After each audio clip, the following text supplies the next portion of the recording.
Welcome to my channel, everyone, and subscribers. Today, we will be taking a closer look at how to carefully pick out the best interior doors for your home. For our example, we will specifically utilize a lock from the Amort brand.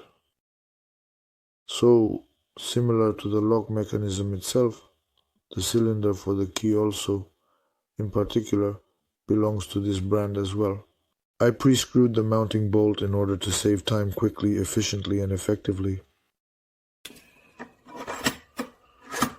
And now the lock has a reverse handle, which easily and conveniently indicates that you can enter and safely and securely close the lock with the handle.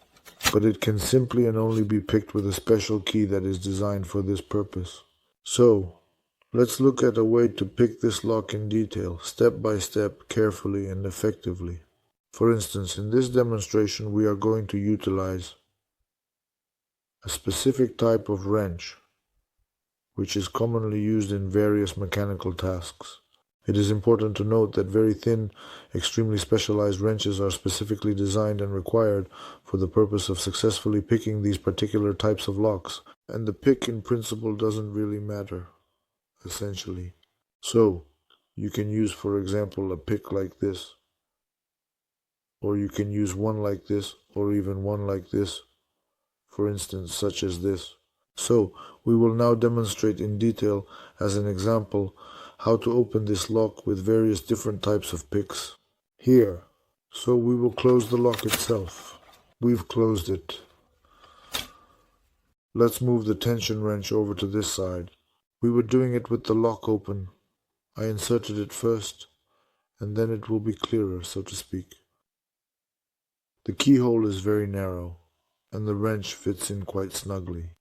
And here we have the most unconventional pick, in my opinion, which by the way works well with English locks. In this demonstration, we are going to attempt to unlock this lock using a specific type of lockpick tool. This particular pick is designed for this purpose, and we will carefully try to maneuver it to successfully open the lock.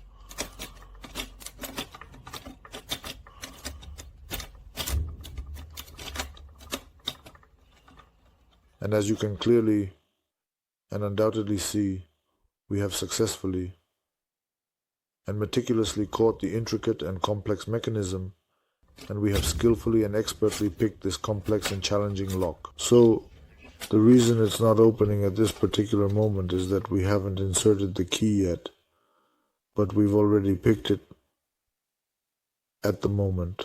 So, at this point in our discussion, let's take a moment to delve deeper and consider another perspective. It's important to thoroughly examine all aspects before making a decision, ensuring that we have a comprehensive understanding of the situation at hand. So, for example, something like this. And in a similar way, let's just try to pick this lock.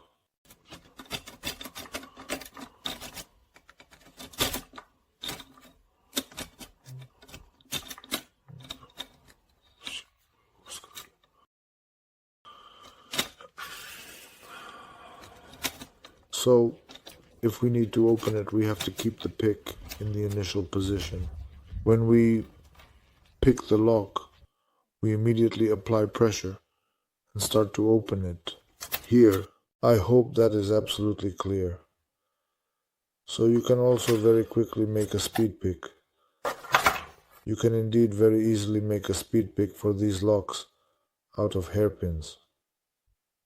A simple hairpin. A small, let's say, speed pick. You insert it and open this lock. I don't use all of that in my toolkit, so it's easier and convenient for me to open it with picks rather than a speed pick. The wire was just by itself.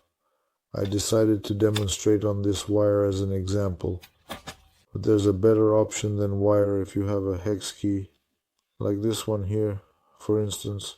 The hex key is the smallest one. It fits right in the center.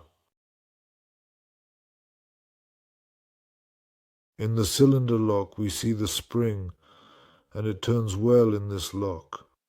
Naturally, if it turns well, then if we cut it correctly here, and make it as thin as possible, sharpening the tip a bit, yeah, that will be the perfect shim. The only thing you absolutely need to do is definitely handle it from this side. So ideally it should be, of course, the same length, as you can clearly see, from the rotating cam to the end of the secret, and naturally and obviously there should be a handle. So you can open it in this particular manner. And the third example, the third option, is a vandal method, which unfortunately many emergency locksmiths use nowadays. Unfortunately, this is prying and drilling the cylinder mechanism. So these types of picking can be done, especially on interior locks, only if the lock itself isn't working, meaning, for example, if it's broken, and it's impossible to open it with the original key or with picks. Why? Because, for example, if you glued the lock with super glue, in that case you won't be able to open it. Some people say you can clean it off the super glue and so on, but honestly that's all a hassle, let's say. So in this case you won't be able to open it. So cleaning it off the super glue and all that, as some people say, maybe you can do it, but honestly it's a hassle, let's put it that way. That means you still need to buy a new lock. So to save your time and mine, you just take some pliers and wiggle that cylinder mechanism back and forth, basically prying it out. This way, you get to the flag itself. If the flag hasn't fallen out, you can just use a regular screwdriver to insert it and turn it, opening the lock and rotating it in any direction to bypass the secret part of the lock. That's it. Well, there aren't really any other options for picking, right? So essentially it's the shim, the pick, and breaking the cylinder, and that's about it. If you enjoyed this video, please give it a like. If you didn't like it, give it a thumbs down so I know what kind of videos to post in the future on my channel. Take care. All the best.